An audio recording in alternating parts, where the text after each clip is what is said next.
IT sector అనేది చాలా కీలకమైన సెక్టర్. త్వరలోనే మీరు చూస్తారు కొంచెం మంచి అనౌన్స్మెంట్స్ కూడా ఆంధ్ర రాష్ట్రానికి రాబోతున్నాయి. గతంలో జరిగిన అలాట్మెంట్స్ మనంగానే చూస్తే ఈ కంపెనీస్ అన్ని కూడా majority of them or IT companies. మనం కూడా ఆలోచించేది ఏంటంటే పెద్ద ఎత్తున ఐటీ కంపెనీస్ ని ప్రోత్సహించాలి. వాళ్ళకి అనవసరమైన నిబంధనలు పెడితే వాళ్ళు ఇబ్బంది పడతారు. ఇప్పటికే అసలు ఐటీ సెక్టర్ లేదు, సెక్టర్ రాకుండా ముందరనే రెగ్యులేషన్ చేస్తే ఇబ్బంది పడతారనే ఆలోచనతో we are not here to enforce any regulation. వాళ్ళు మనం యాక్చువల్లీ ప్రోత్సహించాలి. అది నంబర్ 1. నంబర్ 2, మీరు అన్నట్టు కొన్ని కంపెనీస్ వచ్చేగల ఇంకోటి డిఫరెంట్ టైప్స్ ఆఫ్ కంపెనీస్ ఉంటాయి.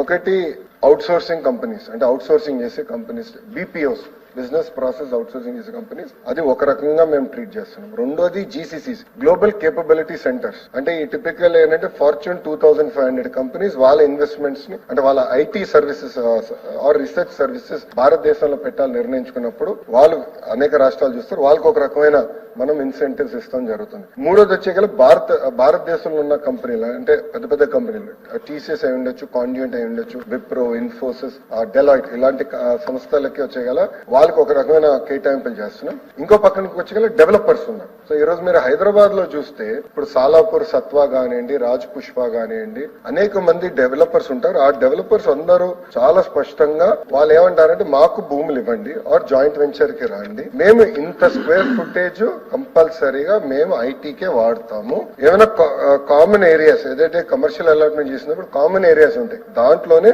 కమర్షియల్ యాక్టివిటీస్ చేసేదానికి అవకాశం ఉంటుంది. సో అట్లా ఒక్కొక్క దానికి ఒక్కొక్క ఫోకస్ గా మేము తీసుకుంటున్నాం. టాప్ 100 డెవలపర్స్ ఇండియాతో మాట్లాడుతున్నాం, టాప్ 100 ఐటీ కంపెనీస్ తో మాట్లాడుతున్నాం, టాప్ 100 బీపీఓ కంపెనీస్ తో మాట్లాడుతున్నాం, ఫార్చ్యూన్ 2500 కంపెనీస్ తో వాళ్ళు జీసీసీ తీసుకొచ్చేదానికి మాట్లాడుతున్నాం. అంతేకాకుండా జీసీసీకి వచ్చేగల అధ్యక్ష డైరెక్ట్ గా కంపెనీస్ కూడా డెవలప్ చేయాలి. So there are companies, specific companies ఎవరైతే GCC capability centre X company కోసం వాళ్ళు తయారు చేసి వాళ్ళు తిరిగి ఆ కంపెనీకి అమ్ముతారు ఆ GCC. So X company GCC భారతదేశంలో పెట్టాలంటే నేరుగా మేము పెట్టేదానికి ఇబ్బంది ఉంటుంది. మాకు లోకల్ అర్థం అవదు, లోకల్ ఎట్లా రిక్రూట్మెంట్ చేయాలి అన్ని అర్థం అవదు. సో మీరు సెంటర్ తయారు చేయండి, తయారు చేసిన 2-3 సంవత్సరాల్లో మీ దగ్గర నుంచి సెంటర్ మేము టేక్ ఓవర్ చేస్తాం. It's commercial transaction. అది కూడా మేము ఎట్లా చేయాలనే దానిపైన కూడా మేము డిస్కస్ చేస్తున్నాం జీసీసీ ఇండస్ట్రీస్ తో. కాంప్రహెన్సివ్ గా తీసుకుంటాం జరుగుతుంది. కొన్ని సందర్భాల్లో మేము కొంత భాగం కమర్షియల్ యాక్టివిటీస్ కూడా ఎలా చేస్తున్నాం, అంటే అలాంటి డౌట్ లేదు. ఎందుకంటే it is an integrated activity. వాళ్ళకి ఫుడ్ కోర్ట్స్ ఉంటాయి,